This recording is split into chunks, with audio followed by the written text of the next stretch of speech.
হাসিনার আমলের তো মানে পাপাচারের তো শেষ নাই।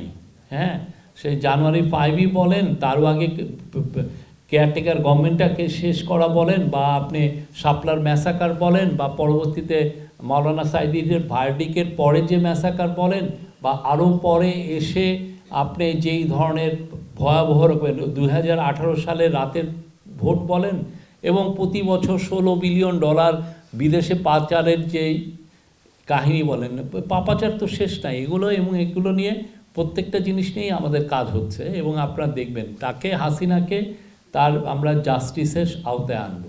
আর শেখ হাসিনার ব্যাপারে আমরা তো বলেছি, আমরা একটা নোট ভার্বাল পাঠিয়েছি, সেই অনুযায়ী আমরা অফিসিয়ালি এখনও আমরা কিছু শুনিনি তাদের কাছ থেকে। বাট আমাদের এইটা থাকবে, আমাদের আমাদের পুরোপুরি এটা আমাদের টপ প্রায়োরিটি, তাকে ফিরিয়ে এনে আইনের সম্মুখীন করা, বিচারের সম্মুখীন করা। এটা আমাদের একটা দায়। এই জায়গাটায় কোনো এক ইঞ্চিও পিছু পাওয়া হবে না। তার সে যে আকাম কুকাম করেছে, যে চোরতন্ত্র, যে গুমতন্ত্র জারি করেছিল, সেগুলোর জন্য, এবং সেই যে গুম এবং খুন করেছে সেটার জন্য তাকে বিচারের সম্মুখীন হতে হবে।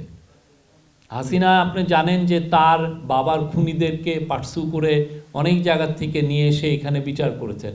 আমরাও তার বাবাকে উনি যেভাবে পার্সু করেছেন তার চেয়ে আরও দ্বিগুণ, আরও অনেক বেশি রিলেন্টলেসলি তাকে আমরা পার্সু করে তাকে দেশে ফিরিয়ে এনে তাকে বিচারের সম্মুখীন করা হবে।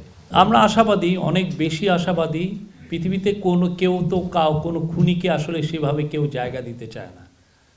খুনি যে তার বিষয়ে জায়গা দিতে চায় না। আর হাসিনার যে হরর যে স্টোরিটা, যে সে কি ভয়ানক কাণ্ডগুলো করেছে, অনেকে আসলে ইন্ডিয়ান প্রেসের অনেকে জানতোই না। ইদানিং অনেকে লেখা শুরু করেছে, আপনি দু একটা লেখাও দেখবেন। তো পুরো পৃথিবী যখন জানবে যে কি ধরনের হত্যাকাণ্ড, কি ধরনের অনাচার, কি ধরনের ডিক্টেটরশিপ সে এখানে জারি করেছিল, আমার মনে হয় তার প্রেশারটা তৈরি হবে। আমরা আমাদের প্রেশার রিলেন্টলেসলি রাখবো, এবং পৃথিবীব্যাপীও এই প্রেশারটা তৈরি হবে যে তাকে বিচারের সম্মুখীন হতে হবে। আমাদের অংশীজন তো আমাদের পলিটিক্যাল পার্টিকে আমাদের অংশীজন না, তারা যদি ক্ষমতায় আসেন তারাও এই ইয়েতে থাকবেন। আমাদের এটা একটা জেনারেশনাল ব্যাপার, এটা সবার মধ্যে আছে যে না, এই যে ছোট ছোট বাচ্চাদেরকে যে খুন করা হলো, এটার বিচার হবে না, তাকে তো বিচারের সামনে আনতে হবে। আমরা আমাদের সর্বোচ্চ চেষ্টা করব। তা আমরা যদি না পারি আমাদের সময়ে, তারপরে যারা আসবেন তারা চেষ্টা করবেন। এটা জাতির একটা আকাঙ্ক্ষা, তাকে এনে বিচারের সম্মুখীন করতে হবে।